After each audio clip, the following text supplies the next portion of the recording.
O'zbekiston chempionati va nihoyat o'zbekistonlik futbolchi eng yaxshi to'plar bo'lganiga xursand bo'lmoqchiman, chunki ko'p yillar davomida bizda Dragan Cheran bu unvonni o'z qo'liga olib va har mavsum bo'lgan edi.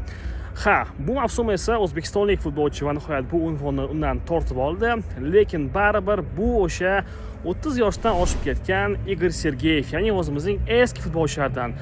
Va bu shuni ko'rsatadiki, O'zbekistonda hali ham to'plar masalasi, ya'ni o'sha hujumchi, yakunlovchi masalasi haligacha ochiq qolmoqda.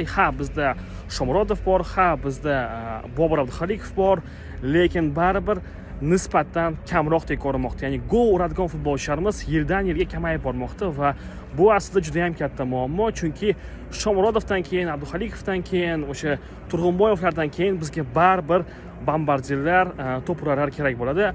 Biz ko'rib turibmizki, bir necha yillardan beri esa bu muammo o'zbek futbolida juda ham aktual bo'lib turibdi va haligacha bizda keyingi to'plar kim bo'ladi degan savol ochiq qolmoqda.